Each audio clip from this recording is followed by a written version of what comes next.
All right, welcome to Behind Sports. My name is Gregory Scott Reinen. Thank you for joining us. Today we have Christopher Cabott from Zane Management Incorporated. I really appreciate you taking the time to join us. No, it's my pleasure. Thank you for having me. Absolutely. Can you tell us just a little bit about yourself, some background, where you're Sure. from and how you got into the sports industry? Absolutely. It's a very honest and authentic story. I grew up an hour west of Philadelphia in a little place called Coatesville, PA. Okay. And to make a long story short, my father was an artist, drawing, paints, photography, things of that nature. He could never afford to monetize his craft, though, so he put his family ahead of his passions, and he worked in a steel mill.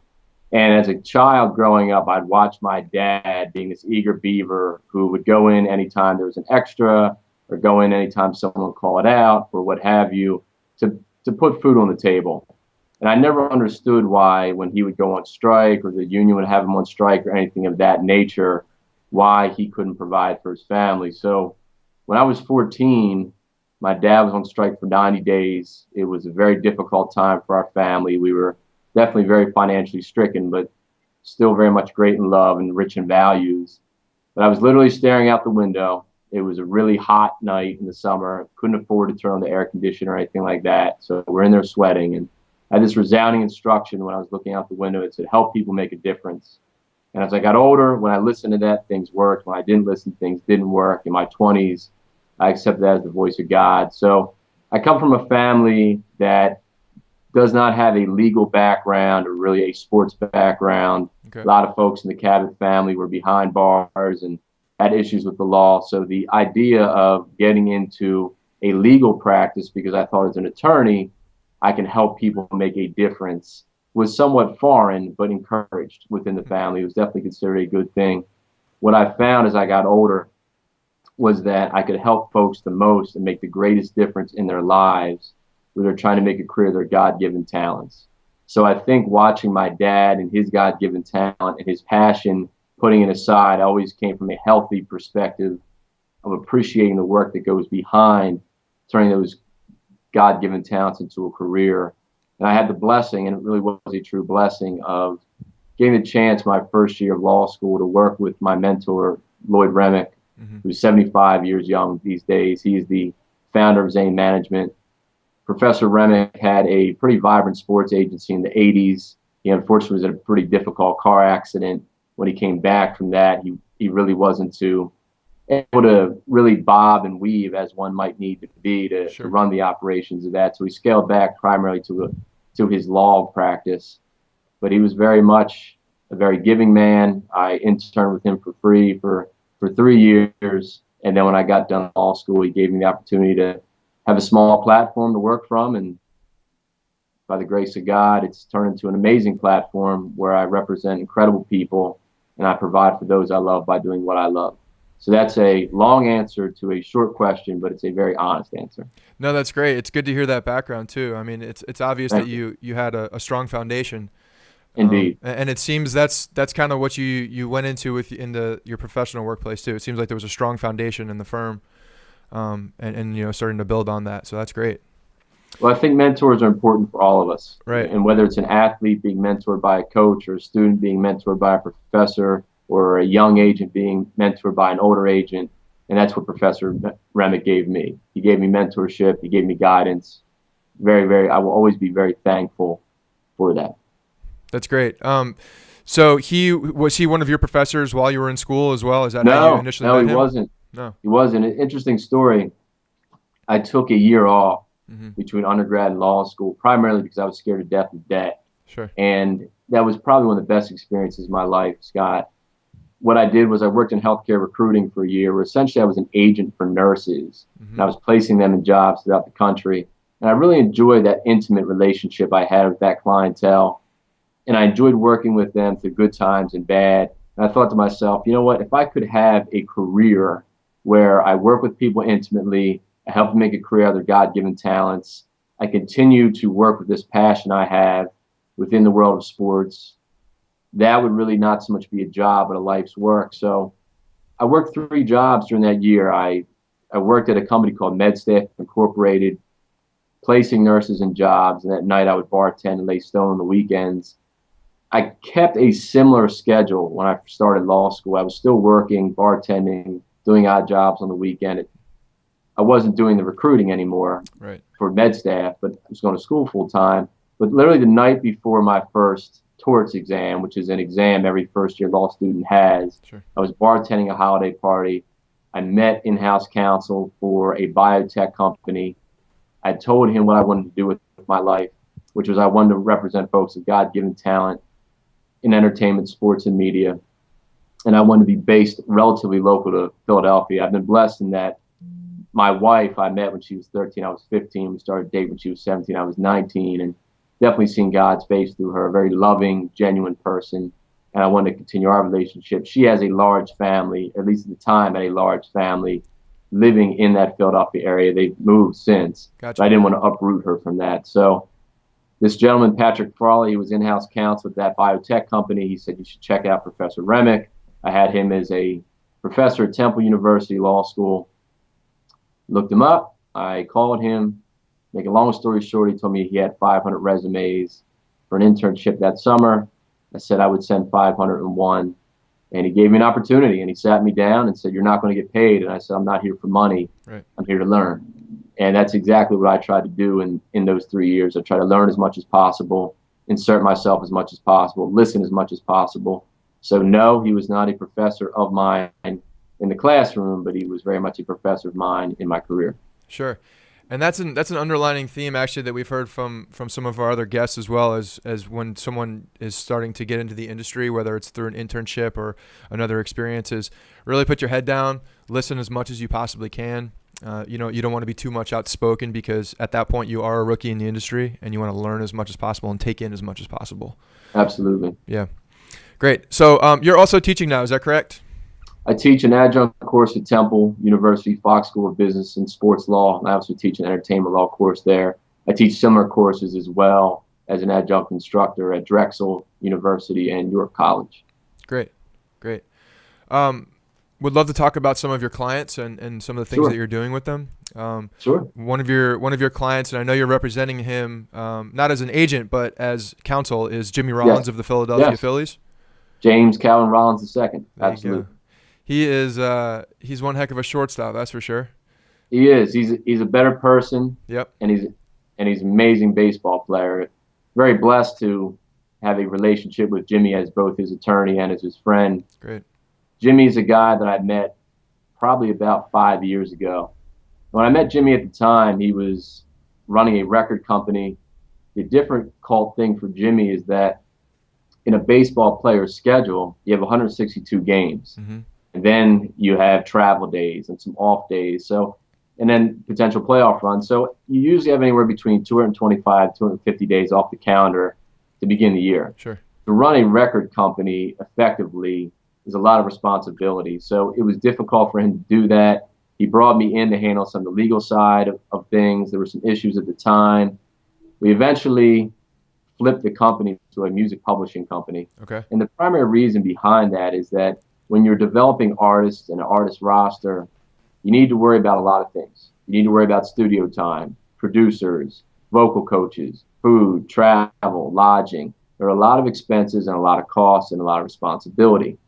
With a music publishing company, there are two copyrights in music: a copyright in a song and a copyright in recording.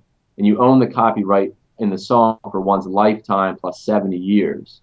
It's a very long-standing asset. And the easiest way to think about it is whatever music you listen to on the radio, you probably haven't bought that CD or MP3 or gone to iTunes to purchase it again if you already bought it once. Right. But you continue to hear it played on the radio, used in television.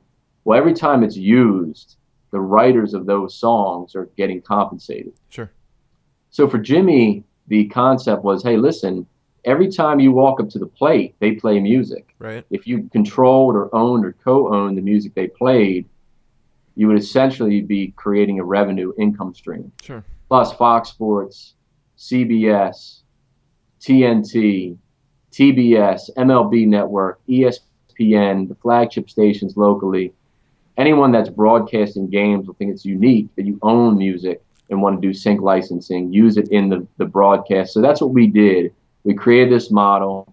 And what we essentially did to wrap it up in a nice tight bow here without getting too long-winded was we gave writers on hit songs that didn't have a publishing company actively collecting their income overseas or domestically for that matter. We gave them the opportunity for us to work with them, team with them, co-own their percentage or share the copyright, and add value to their catalog through what we do with the ballpark and licensing, and also merchandise. One of the key songs in the catalog is Lupe Fiasco's "The Show Goes On," Okay. which was a double platinum single. We actually created a merchandise line around that with Jimmy, his likeness. The shirt said J Roll, "The Show Goes On." The back of the shirt it had his number 11 with typographic font of all the stats from his MVP season. So when you leverage something like that with the Twitter following of 170,000, what you're able to do is you're able to help sell more music. And even though obviously Lupe Fiasco and Atlantic Records benefit from the sale of master recording, every time that recording is sold, there's something called a mechanical royalty that's paid to the writers. So we were creating all sorts of new income streams, and it's exciting. The catalog has grown. We started with Snoop Dogg's "Sexual Eruption" as our flagship single. And then Justin Bieber's "Eeny Meeny," Lupe Fiasco's "The Show Goes On," Drake's "Hypher," Drake's "Over My Dead Body," Mary J. Blige's 25/8, Rick Ross and Lil Wayne's "John." What else do we have in the catalog?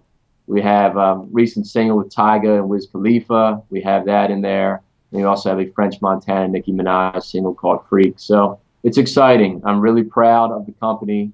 I'm proud of Jimmy. He's such an integral part of everything that he does. Such a wonderful person. And I've got to tell you, when you talk to folks on the phone, you say, "Hey, listen, Jimmy Rollins is the owner of this company," and all the goodwill that Jimmy's put out there throughout the years, it helps to bring people together. And we really treat them like family. We treat every writer that we work with like family. Even though we do what's called a one-off deal, we're just working with them for that particular song. Right. We really try to treat them as though they were signed to us for years and years and years. That's great. Seems like a good philosophy of working and build strong relationships. Great model, a great person, and great client in Jimmy Rollins. Now, Jimmy, how does he, when he's off? I mean, we talked about how many days he's playing baseball and travel days and such like that. Is he extremely involved? When he can be during the season, and then dives right in after the season. Yeah, well, every single deal that we do starts with a conversation with Jimmy. Yeah. Jimmy has an interesting background. Jimmy grew up in the Bay Area of California near Oakland, was very much involved in baseball, was very much involved in playing trumpet, was very much involved in writing music. If the sports and baseball didn't take off in the way that it did, he probably would have pursued some sort of creative career. Sure. So he's very much involved. We have often conversations about the vision, about the music, where things are going. And one day when Jimmy retires, somewhere around 55 years old, I'm teasing, but I was teasing with that. I think it's going to be a pretty smooth transition. And trust me when I tell you that daily, we are coming up with new concepts and new ways to monetize content, to grow copyrights, to help our writers. And I'm working on some stuff right now that I'm really, really excited about. So that's great. It's really heading in the right direction. And just as a final thought, the thing that I really am proud of with Jimmy and Jimmy Rollins Entertainment Group is, unfortunately, athletes and music, or athletes and entertainment, are usually synonymous with money being lost, money being wasted. Right. We're in a situation where Jimmy has a legacy, not only on the field, but will have one in the entertainment industry because we've built a sustainable company. Yeah, that's great. That's good to hear. So Jimmy is one of your clients in baseball. You're also working with some NFL guys as well. I represent Jimmy as his attorney. And then in 2007, I rebooted the Zane Management Sports Agency. Okay. As I mentioned, Professor Remick was a pretty viable agent in the 80s and early 90s. Right. And the reason that I started the agency, Scott, the reason I rebooted it was, again, my background is helping people making a difference. Sure. If you were to ask me, where do you want to be 5 years from now? I'd say I want to be helping people make a difference. 10 years from now, same thing. 20, 30, same thing. As an attorney, I have the opportunity to help folks with God-given talent on a very reactive measure, what I mean by that is folks have an issue, they have a problem, they come to an attorney, the attorney helps them get leverage or control over a situation. Mm-hmm. As an agent, I'm in a very proactive position, and I very much love that. I very much enjoy that. As an agent, I have the opportunity to work with incredible people and help them build a career on and off the field, help them have a chance to take their God-given talents to maximize them. I think there's nothing greater. I don't think there's no better blessing than being able to make a career out of doing what you do, doing what you love, and providing for those that you love by doing what you love, which is what I do. So I've been extremely blessed to work with a very special group of clients at Zane Management. And what I've tried to do, we really seek to work with a very select type of person. Every year we've built our clientele pretty much through the draft process and through rookie free agency. But every year we're looking to only work with 2 or 3 guys. Okay. And we're looking to work with 2 or 3 guys that have great athletic ability, that have a great burning desire to make a career out of their God-given talents, a strong value base from a family unit, and they're just generally great people to work with. Some of the clients that we have in the NFL, Brandon Ross he went to college at Youngstown State. Mm-hmm. He plays for the Oakland Raiders defensive back. Ronnie Cameron went to Old Dominion, was an All-American down there, has played with various teams, the Bears, the Browns, the Eagles. Ronnie just recently made a very interesting decision and a brave decision and a calculated decision to actually leave football for now to take a position with Deloitte & Touche as a consultant. Interestingly enough, and out of fairness to the teams, I won't say the names, but there have been 2 teams since that wanted to bring Ronnie onto their active roster. And is his football days over? I'm not sure. Right. Are his football days over? I'm not sure. But for now, I know this, that he was able to use football to gather an education, to get his MBA. He's an incredible story. He was the only player to enter the 2012 draft with both his undergrad degree and his MBA, and he's been able to give himself career options. I'm very proud of Ronnie. I'm going to talk more about him here shortly. Yeah, we actually had the pleasure of speaking with him as well on the show. Yeah, Ronnie's an incredible person, Another one of my clients is Chris Greenwood. Chris is a defensive back drafted out of the small school Albion College, which is actually a Division III school, in the 5th round of the 2012 draft with the Detroit Lions. Alex Gottlieb is another client of mine in the NFL right now. Alex came from William & Mary, tight end and long snapper. Then also this past year, Eric Cush, who was drafted in the 6th round, 2nd selection by the Kansas City Chiefs out of Division II Cal U of PA. And then Brandon Jones, who plays with the Patriots. He's also a defensive back out of Rutgers. And just to kind of give a quick synopsis on all these gentlemen that are active in the NFL right now, there are other clients that have been in and out of the NFL. Quinn Barham from Penn State, Ian Wild from Mercyhurst with the Buffalo Bills, R.J. Archer with the Vikings and the Lions from William & Mary, Boris Lee, Jacksonville Jaguars from Troy University, Aaron Bates, punter with Michigan State, then with the Steelers. Darrell Blackman from NC State had some time with the Packers. But with respect to my guys that have previously played the NFL and the guys that are active, all of them just have an incredible character, incredible burning desire. And what we try to do is work with them to further that. Just want to talk briefly about that. Give you an example. Brandon Ross. First time I spoke to Brandon, he said when he was 8 years old, he told his mom he wanted to play professional football. And that he wanted to go to college and play football and start early in his career and then go into the NFL. When you hear that sort of determination, Scott, when you hear that sort of drive, you know you have something special. B. Ross has done everything humanly possible to put himself in the position he's in now. I'm proud of him as a person. I'm proud of him as a client. I'm proud of him as a father. I'm proud of him as soon-to-be spouse Off the field, he has interest in starting entrepreneurial businesses. Unity over self is the first thing that we've tackled, no pun intended. Right. Unity over self is essentially a clothing line, but with a much greater message. If you go to unityoverself.com, you'll see more about that. But I've been involved with B. Ross on that from the very beginning stage, helped set up the LLC, helped work with him on some designs. It's just really a blessing to help him on and off the field that way. Same thing with Ronnie. Ronnie's an incredible guy insofar as everything with Bonfire Impact, Sure. everything with support, with supporting our troops, everything with the NFL. Worked with him on all of his matters, with all things legal with respect to those and the agency. Alex Gottlieb, there's no one that brings more fire to the field. Gotti gets into it like no one else. There's nothing he won't do to help his team. Very intelligent guy, economics degree from William and Mary. So it's really, really a special thing here. Chris Greenwood is an incredible story.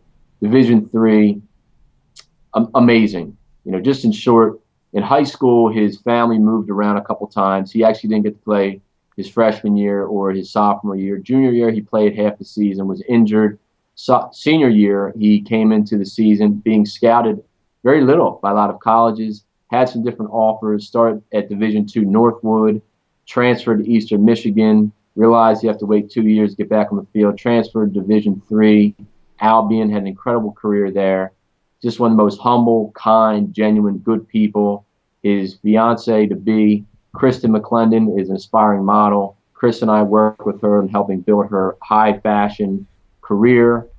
Chris is graduating from college. I'm very proud of him. And Eric Cush and B. Jones. I mean, these guys, you talk about gamers. Yeah. You talk about heart and soul. Let's start with Cush here briefly. Cush graduated from Cal U on December 15th of 2012. December 17th, he started his training. And he stayed there up until his pro day. Just an incredible guy, incredible family, incredible father, has a great appreciation, and he's working really hard right now with the Chiefs. I'm very excited for him. And then B. Jones. B. Jones is a guy that as a junior, he played actually with a broken bone in his leg. Gotcha. If you look at B. Jones's highlight reels from Rutgers, you look at his game film, he shows up every single game. His last regular season game this year against Louisville, sprained his meniscus. He came back in a bowl game against Virginia Tech, beat up a little bit and run down. He had 2 interceptions. And it just shows you the type of guy he is. Yeah, very absolutely. Super excited for his career. He's going to be a name that a lot of folks are going to have on the tip of their tongue very soon. Now, when you're a lot of these clients, it seems like you do have a number of guys from small schools as well. So when you're looking for these clients and you're looking for the foundation of good ethics, good people, good foundations, how do you find these guys? And I mean, do you put them through your own interview process at that point so that you can see that it is a match? Very much so. That's a great question, Scott. Very much so. The interesting thing is this. I always say that picking an agent is like getting married without getting engaged. Right. You can't really know who someone is off of 1 or 2 or 3 interviews or a couple phone calls or one sit down face to face. Well, the same thing goes here. The reality of it is that today's model of sports agency in the NFL is a relatively expensive proposition.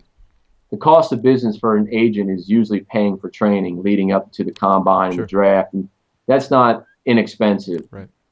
Not to talk a double negative, but it comes out of my pocket.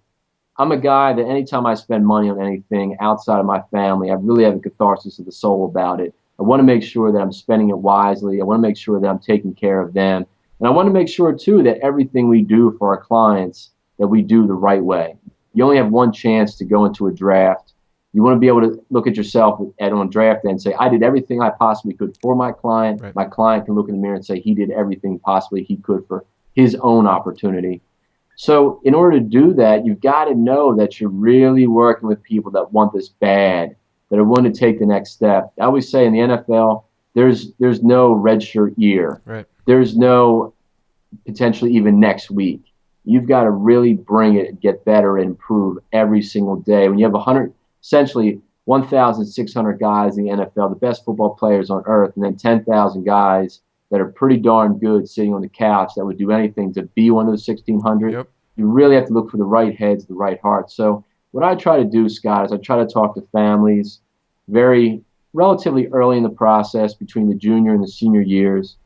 The NCAA says that athletes can speak with agents. Many states have registration processes that you go through. Many schools have registration processes that you go through. I wrote an article years ago in Villanova Law Journal called Keeping Out the Little Guy.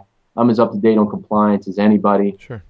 So I look to be in compliance with all that, but really just in the beginning try to speak to families and players and not so much sell us or what we do, but educate them. Okay.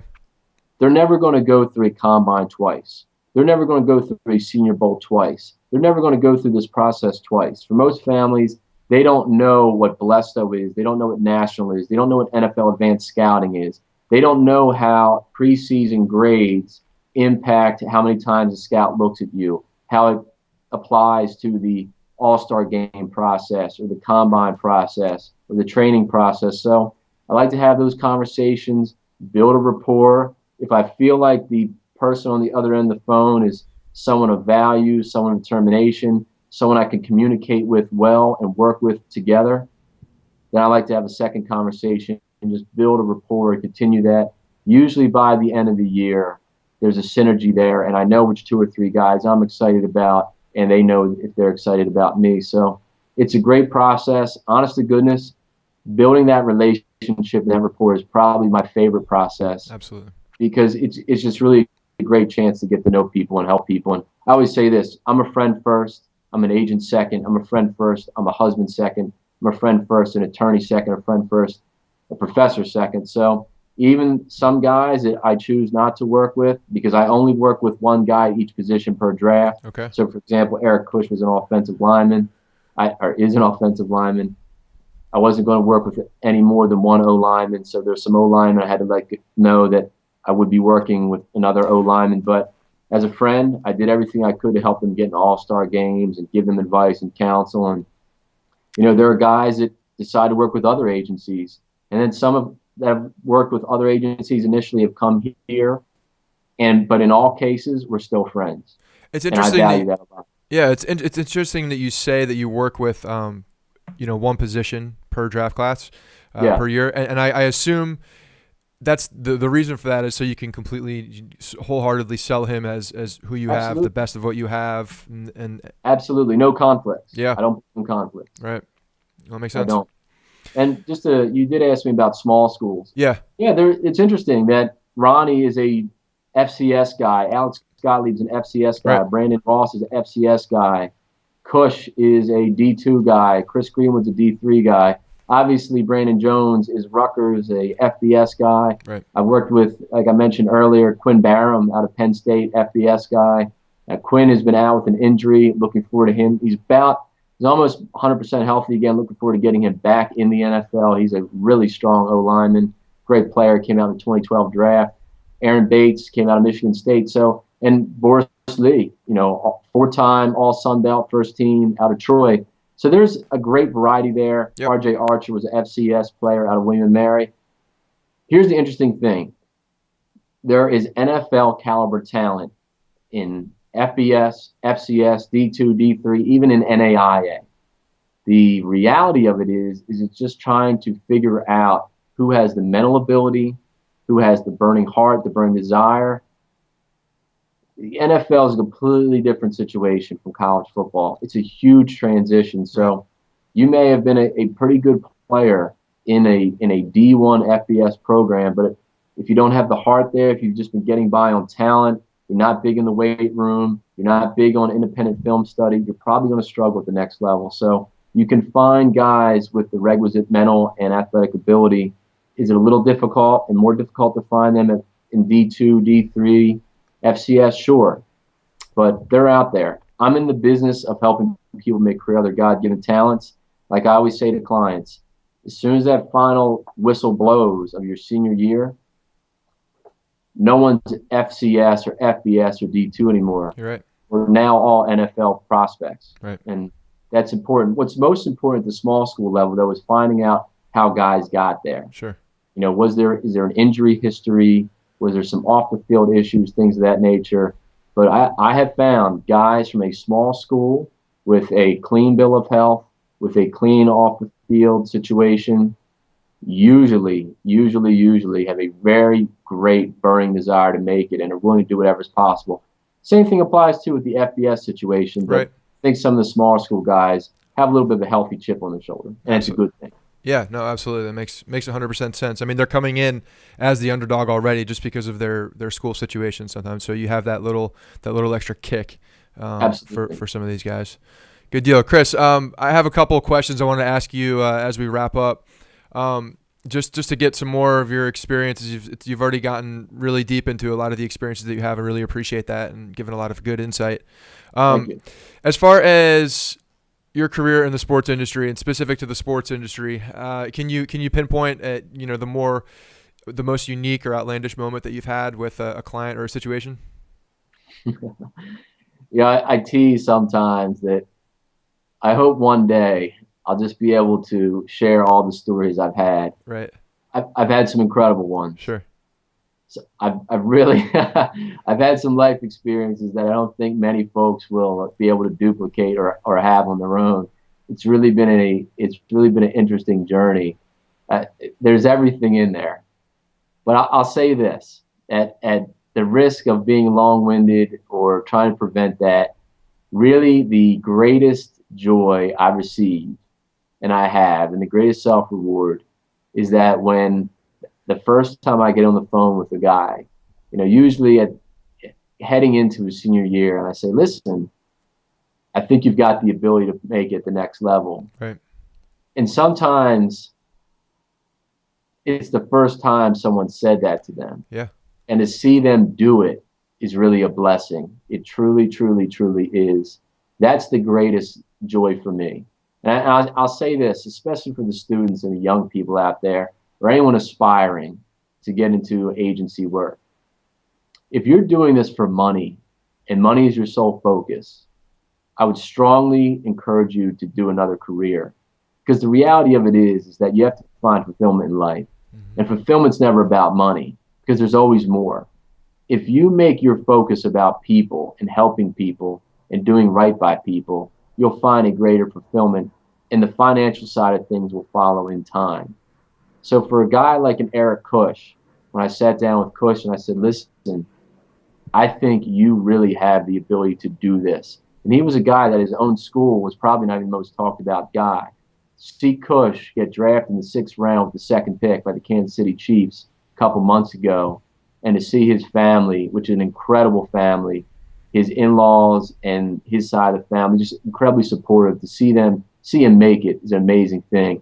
To see a guy like Ronnie Cameron be active with the Browns last year for 6 weeks on the active roster, whose family, mom came from Haiti when she was 15, dad came from Trinidad when he was 16, came to this country together and built an incredible family, worked extremely hard to raise 3 wonderful kids. There's no greater fulfillment. When you see Brandon Ross, 8 years old, saying, hey, I want to help, I want to play in the NFL one day, Mom. And obviously in the couple of years we've worked together, to see him get his first start as an Oakland Raider was an incredible thing. Brandon Jones, all he's been through and overcame, it's all the hard work he's put in. To see him doing as well as he is right now, come off of strong OTAs and mini camp, excited to see him in the camp. That's the greatest blessing. Alex Gottlieb, Gotti, the first time I spoke with him, we talked about long snapping. He had never done it. He had a great career as a college FCS player, tight end, very productive, very effective. Now he's out there in Arizona, both snapping and playing tight end. And I'll tell you what, Scott, I think Gottlieb's going to be a guy who plays a very long time in this league, in that snapper tight end role. He's got a great skill set. He's done everything he can to develop. And when you see a guy embrace the opportunity to increase his skill set, it's an incredible thing. And then last but not least, Chris Greenwood, just Division III, going to 3 different colleges, having the chance to grow up in Detroit and play in Detroit and just continue to get better. There's no greater blessing to see that story. I mean, it's really just something that as a kid you dream about. If you're from Detroit, I want to play football for the Lions. And then he gets selected with the 13th selection in the 5th round, the 2012 draft, and be able to literally drive down to the complex with 15 of your family members for your first interview. There's no greater joy. There's no greater fulfillment. And I'll tell you this, for 2014, I'm already talking to incredible families, incredible people, and I'm excited for what they have to come next. That's awesome.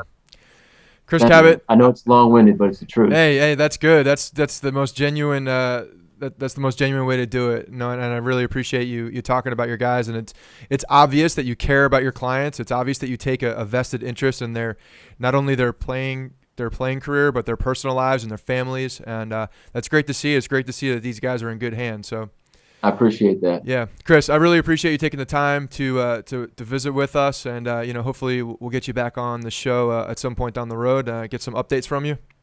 It'd be my pleasure. I've always got more good news to share. There you go. All You right. take care. All right. Thanks, Chris. Chris Thank you, Cabott, thanks for joining us. My name is Gregory Scott Reinen with Behind Sports. Appreciate you for coming on, and we'll see you soon. Thank you. Take care.